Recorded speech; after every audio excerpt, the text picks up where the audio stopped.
Okay, so yesterday evening we signed Arda Güler from Fenerbahce for 20 million euros, and well, it came out of the blue. It very much came out of the blue because there were strong links, but often you can't trust those links with the Real Madrid media, because a lot of the reports and outlets aren't very reliable. However, this time the links were very strong. They were very persistent, and suddenly, when it looked like Barcelona had him, and when it looked like Barcelona completely had control of that situation, we took him under their noses within a matter of days, and now it looks like, well, he's being presented right now at the time of recording, and we have obviously got it done, and I'm really happy with this deal. I think 20 million euros for someone of his talents obviously is a risk. It's a huge risk, coming out of the Turkish Super League,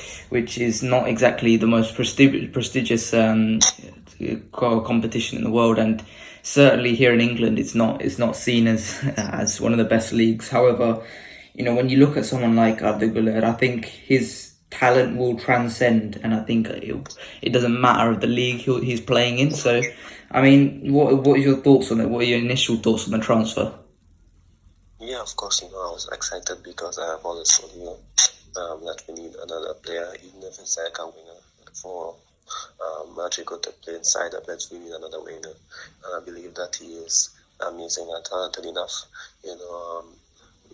He is so good technical, he is quick, he is skillful, and I was happy to see that, because we were short on numbers on the attack. We lost a left-footed attacker in Asensio, and we needed another left-footed attacker, and we got one, so of course, I'm quite happy about it, and the weird thing about it was that in all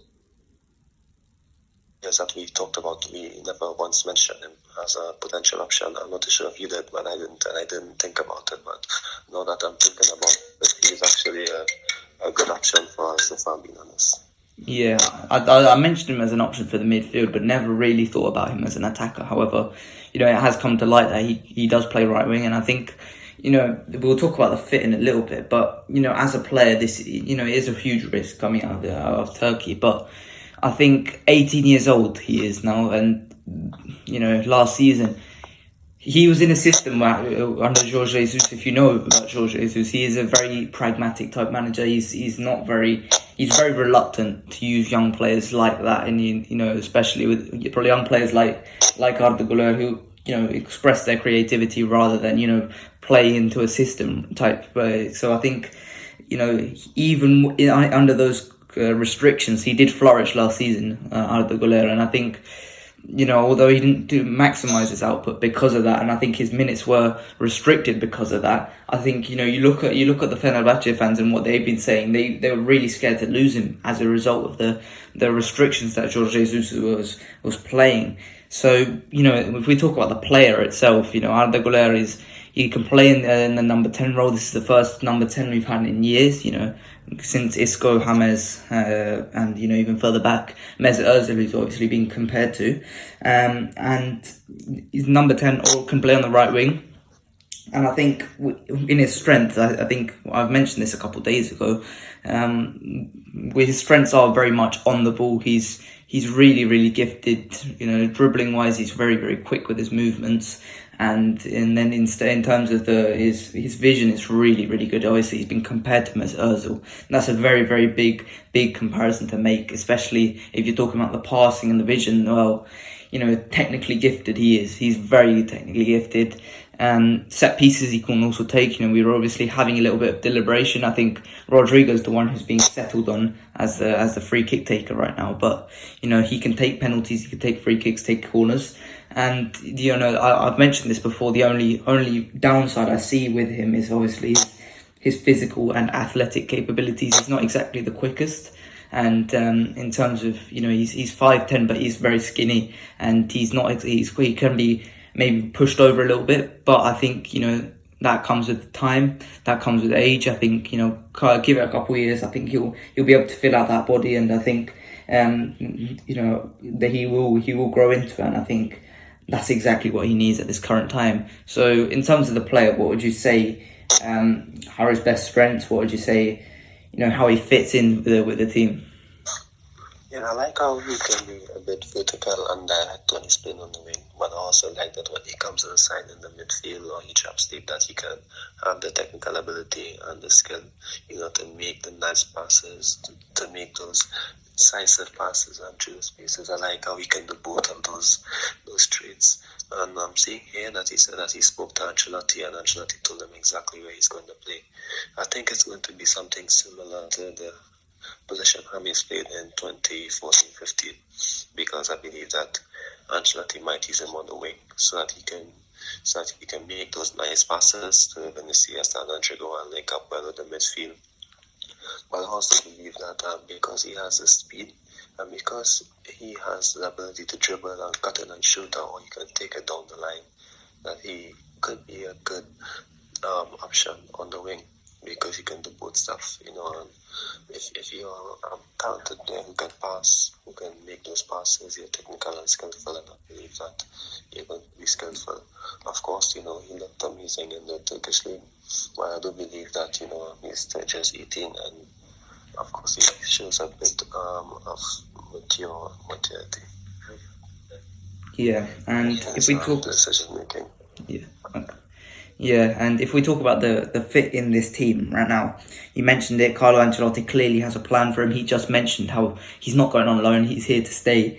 And I think that's going to be huge for us next season because, before this signing, we were looking at down the barrel and saying, we're going to have 4 attackers if Mbappe doesn't come. Now this changes everything because of the fact that he can play on the right wing, and therefore we've got a new way of playing. And I think maybe it's not the striker that we wanted, however, he's still going to be valuable for us next season, and he's still going to get valuable minutes, which many thought he wouldn't because of the fact, he's 18, going to Real Madrid, but I think there's minutes for him to be for him to get here, and I think that especially on that right wing position, where you look at what we're going to do next season, it's most likely going to be a diamond type formation when we're attacking, when we're playing Vinicius and Rodrigo as a front two basically, and playing a number 10. And I think Arda Güler would be basically perfect for that because he's left-footed, and if he's coming on the right, he'll just cut in and play in that number 10 role, and I think that's exactly what he wants to do.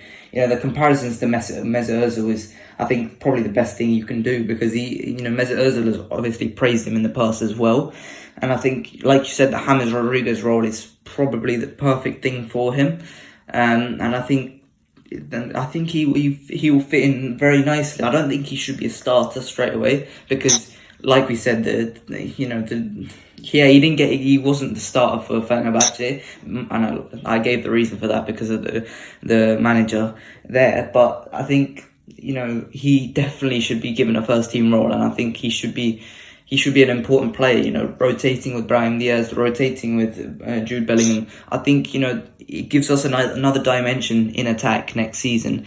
And, for future seasons to come, I think we'll talk about that later. But, next season, I think, he's got a role to play. So what are your thoughts on that? Yeah, I believe that. I was thinking about it, if he's going to come in and start. I don't think he's going to start no matter how well he plays in pre-season. But I do believe that he has the opportunity to start, and I think that if he comes off the bench in the first 2 games, because I think if he comes off the bench, it's less pressure, and he has the ability to use his incisive and speed and his dribbling ability, to make an impact off the bench, like maybe the last 25 minutes, last 20 minutes. And I do believe that if he does what Vinicius Jr. did in the 2021-2022 season, and he just keeps doing well every time he comes off the bench, that he can definitely start. And because it's clear that he has the potential to start, but it's not yet sure if he has the ability to start now with this team, because he just came in. He has the talent. It's a bit raw, and of course we need to see him a bit more. But if he does well, he deserves to start. Of course, I think that he has an advantage over Brahim Diaz because of the way he plays and the ability to. I'm not saying similar to Vinicius on how Vinicius plays on the left wing, as we've always saying that we need someone who can give you something close to that on the other side. And Rodrigo normally comes inside a lot, or Güler comes inside. I believe he has the opportunity to stay a bit wide and dribble and take it to the byline a bit more than Rodrigo can, or than Diaz or Valverde can. So I believe that this is a good opportunity for him to show what he can do, because most of our other players likes to play on the left or in the middle, like drifting a bit, and of course he likes to do that too. But the fact that he can play in a way quite effective is important. And even if Mbappe comes, Mbappe is not. I've seen many people say Mbappe is going to play on the right wing. He's not going to play there, so I don't think Mbappe signing would affect him that much. Of course, the attacking numbers will be a bit more, but I don't think it's going to be like that difficult, to work it out and give him minutes, even if Mbappe signs. But for me, I believe that he has the opportunity to play a bit more. I'm happy with the signing, like I said. It's the left foot, the fact that we need another winger on that side. I believe that if you look at it, I was saying that Saka was the only player who I would have signed. I would have never thought that about him as much. Now that I'm seeing a bit more of him, I'm seeing that he can be a good option for us. Doesn't mean that we don't need another striker, but it definitely made me a bit happier going into the season. I think that's a positive for me, that we have another number and another option. And if there's one thing that I said about Diaz, I also need to mention Sergio Arribas. I think that's it for him, unfortunately. He deserved an opportunity in the first team, but I don't think he's going to get it now that we have another player who occupies similar positions. And Asensio will leave, and Brahim Diaz didn't come in, then maybe Sergio Arribas would have been a good option. But think about it, he's 22 now, Camavinga is 21, Arda Güler is 18, Vinicius is 22, Rodrigo is 21, turning 22. Arribas is older than them, about the same age. If he's not getting the opportunity now, I think at 22 years of age, he is good enough to play with us, but the pathway isn't there for him, which is weird, even though we lost a lot of attackers. So I think this is it for him, unfortunately. And also, I'm seeing here that Nico Paz is going to travel on the tour with us, not with us, but to the first team squad to the US. And I believe that he's going to travel, and it's going to be a bit more difficult for him to play now that we have made this signing. So he can maybe go on the tour, but it's difficult now to see him get minutes. And it's not that they're not good enough, but I think in the type of player that Ancelotti likes, you can be how technical. I think if the player has technical ability with speed, he's going to play. The incisiveness and the directness that Güler has is giving him an advantage over players like Diaz, Sergio Arribas, and Nico Paz, because they're not fast players. They're good, nice technical players with a bit of speed, and they can beat their marker, but they're not like quick, and they're not like decisively quick. They have good speed, but they're not like quick like Güler, in my opinion. And I think that's what's going to make it a bit difficult for them. So that's my thoughts on who the players are going to be affected. You mentioned all of those, and in future seasons to come, I think his role is pretty clear. He's not a winger out and out. I think he is more of a midfielder, and I was mentioning how there will be a deficit in terms of the creativity when Kroos and Modric leave eventually next season. It's most likely going to be the case when Modric leaves for Saudi, most likely, and Kroos retires. I think we were going to have a deficit. However, if Arda Güler he's obviously been signed now, next season if those do leave, then you're talking about a situation where these guys are.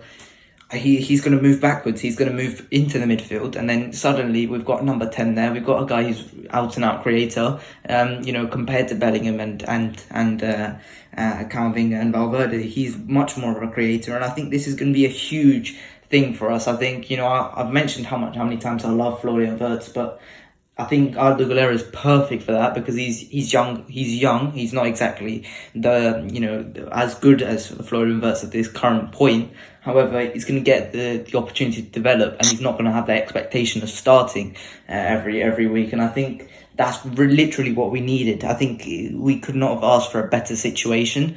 And I think Arda Güler really fits the bill, and you know Mbappe is most likely going to come this year or next year, unless he pulls another stunt on us. And as a result, I think Arda Güler's situation is safe, and I think next season also we've forgotten about Endrick, but Endrick's coming next season as well, and I think that adds another side to this, another option for us in the attack, and I think that's just going to be great for us to have next season when we can just drop Arda Güler back and suddenly he can play midfield, suddenly he can play on the wing. And you know, you mentioned how James played on the right in Carlo Ancelotti's first season. I think Arda Güler can be that type of player, you know, similar to Mesut Ozil as well. Mesut Ozil played on the wing at points as well, and I think, you know, this is a really, really good one for us, and I think it's a really smart signing for us. So how do you see Arda Güler affecting the team going forward? I believe that he has, like I said, the technical ability to play and the technical ability to be impactful. And like I said, you know, it might be a bit difficult for him, you know, to immediately come in and start. But I do believe that if you look at how much that he played in the 14-15 season with two attackers and the kind of inverted winger midfielder who is coming in and helping the midfield and linking play, that's what I believe that he can do. Honestly, I believe that it suits him because it's not like they're dropping him on the wing, they're making him play out wide but coming into midfield, which is going to suit all of his abilities. You know, and it's difficult, you know, to ignore a player with that ability at that cost. Vinicius was 45, Rodrigo was 45, and he is 20 million, and that's good enough for me. So it's not a lot of pressure in terms of the money being. He's not coming from another continent. He's got to stay here. It's tricky to Spain. I think that's okay. I believe that. I do believe that if you think about it and you look at it closely, it's a good signing. So, yeah, I mean, I think we've covered most of it. I guess we'll see more about Arda Güler during pre-season when we're obviously off to America. Yeah, it's going to be intriguing to see where he fits into Ancelotti's plans, because he's clearly stated that Ancelotti has a plan for him. If it's the one where we're saying he'll play in the right wing, most likely. But yeah, this is the first Turkish signing since a very long time. I can't remember the last one. It might have been Nuri Sahin, but I'm not 100% sure on that one. It's Sahin, I think, in 2011. Yeah. So a pretty long time since we signed a Turkish player, and I can't remember any other Turkish players we have signed. And Sahin, Altintop as well. But yeah, apart from that, I don't think we've signed many other Turkish players. So, you know, this is a chance for him to write his history with Real Madrid. Obviously, he's been compared to Ozil. You know, I think I'll be very happy with him if he matches Ozil's output. But have you got anything else to say about Arda Güler apart from that?